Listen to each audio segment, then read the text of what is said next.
Hello guys! So, ang topic natin for today, eto, mga signs na ikaw ay isang attractive na babae or sa mga lalaki din. So, kung nakaka-relate ka, panoorin mo ito.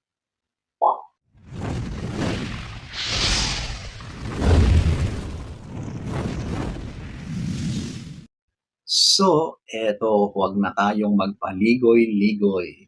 Number one, eto, yung people stare at you or do double takes. Ito na yung talagang agaw pansin ka sa mga nasa paligid mo. Lalong-lalo na, syempre, sa opposite sex, di ba? So, ito yung mapapansin mo na nakatingin sila sa iyo. At ito pa ang mas obvious, di ba? Tinignan ka na nga, talagang lilingunin ka pa nila or tatalikod pa yan para lang mas lalo kang pagmasdan or mas makita ka ng matagalan. So, yan po ang talagang napaka-obvious na sign na ikaw ay isang attractive na individual. So, kapag madalas mong nararanasan ang ganyan, sigurado na ikaw ay isang attractive na individual. Babae, lalaki. Number one. Number two, ito yung you receive compliments about your appearance. So ito yung mga pagkakataon na pinupuri ka nila, lalong-lalo na sa iyong itsura, sa appearance mo, di ba? Madalas yan yung sasabihin nila, wow, ang ganda mo naman. Yung mga ganyang mga pagpupuri, dahil yan sa sila ay attracted sa iyo. Okay? So, kapag ikaw yung individual na madalas nakakarinig, binabati ng mga tao sa paligid, kapag ikaw ay napapadaan, sigurado na yan ay isang sign na ikaw ay attractive. Marami talaga ang nakakapansin sa iyong taglay na kagandahan or kagwapuhan sa part ng mga kalalakihan. So, ayan po ang number two. Number three, eto, yung your friends or acquaintances asks you about your secret beauty regime or any beauty or grooming tips. Ganun yata talaga kapag ikaw ay isang attractive na individual. Talagang marami ang hahanga sa iyong taglay na kagandahan, appearance, physical features, kagwapuhan. So, ito yung mga kaibigan mo, yung mga taong malalapit sa iyo, nagtatanong sila or inaalam nila kung ano ba ang mga sikreto mo. Ano ba ang pinaggagawa mo? Pa-share naman ng mga beauty tips, grooming tips para kami rin ay maging katulad mo. Oh, di ba? So, madalas kang nakakarinig ng mga ganyan sa mga taong malalapit sa iyo. So, kapag ganoon, talagang mataas ang paghanga nila sa iyo. Ikaw yung ginagawa nilang modelo pagdating sa attractiveness. So, kapag madalas na yan ang sinasabi sa iyo, tinatanong sa iyo, ikaw po ay isang attractive na individual. Number three, number four, ito yung strangers want to know you or have a conversation with you or ask who you are.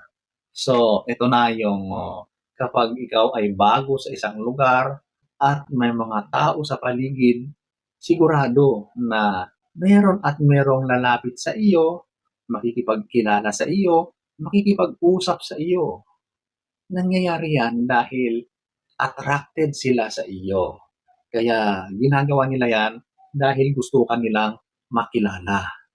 So, kapag madalas na nangyayari yan sa iyo, sigurado na ikaw ay isang attractive na nilalang. Kaya marami talaga ang nakakapansin at gustong makipagkilala sa iyo. lalong-lalo na siyempre sa mga opposite sex. Kung ikaw ay babae, may mga kalalakihan na aali-aligid at nagpapahiwatig sa iyo. At ganoon din kapag ikaw ay isang lalaki. So ayan po ang number 4. Number 5. Some people get tongue-tied. Some people act nervous or shy around you. Ito naman ay ninenervyos yan. Lumalabas na yung paging mahiyain. Sila na ay naduwag. Ganun yata kapag sobrang nagugustuhan mo ang isang individual, di ba? Lumalabas na yung kahinaan mo. Lumalabas na yung pagiging torpe mo. Okay? Siyempre, yan ay sa mga unang pagkakataon lang. Kapag naka-recover yan, lalabas pa rin yung natural. Okay, ganun yun. Pero madalas talagang nangyayari yan. Yung kapag gustong-gusto mo ang isang individual, ang isang babae o lalaki, ikaw talaga ay ninenervyos. May kakaibang pakiramdam na hindi mo maipaliwanag kapag yung nagugustuhan mong babae o lalaki ay nasa tabi mo lang, nasa malapit, di ba? Madalas ay hindi ka na nakakapagsalita ng maayos dahil sa sobrang nervyos mo, di ba? Nagiging mahiyain ka na hindi ka naman ganon. Ganon ang effect kapag sobrang gustong-gusto mo ang isang individual. Number 5. Number 6. You are the default in group photos.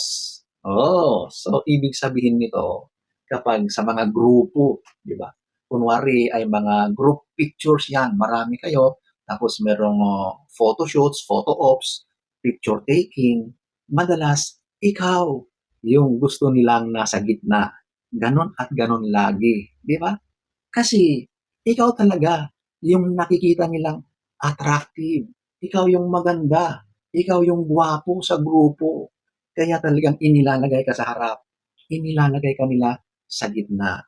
Siyempre, kapag nandun ka, talagang nasa iyo lahat ng atensyon dahil ikaw ay isang attractive na individual. So, kapag nararanasan mo yan sa mga ganyang mga pagkakataon, kasi ikaw ay attractive, ikaw ay maganda, gwapo, kahanga-hanga. So, ayan po ang number 6. Number 7. People like you or do not like you or hate you. Alam nyo, kapag ikaw ay isang attractive na nilalang, marami ang mga nagkakagusto sa iyo dahil sa ikaw ay isang attractive na individual. Normal yan eh. Talagang mas malapit ang loob ng mga tao sa iyo dahil ikaw ay attractive. Mas madaling magustuhan. Okay? Maari din na ayaw nila sa iyo. Maaring hindi lang ayaw. Maaring galit pa yan. Maaring naiinis sila sa iyo. Bakit? Dahil ikaw ay attractive. Nangyayari yan dahil sila ay jealous. Sila ay inggit. Dahil sa mga katangian mo, yung ibang mga tao ay ayaw sa iyo. Siyempre, normal na mainggit sila dahil yung atensyon ay nasa iyo. So, talagang meron at meron pa rin ang talagang maiinis, magagalit. Talagang sikreto kang pinagchichismisan dahil sa ganyang katangian mo. Sisiraan ka pa ng mga yan. Gagawan ka ng mga kwento. So, kapag madalas mong maranasan yan, yung aspetong positibo at yung aspetong negatibo, dahil ikaw ay isang attractive na nilalang. Babae, lalaki. Number 7. So, ayan po ang ilan sa mga signs na ikaw ay isang attractive na babae at lalaki. So, sana ay nagustuhan nyo ang ating topic for today. Next story time. Don't forget to subscribe.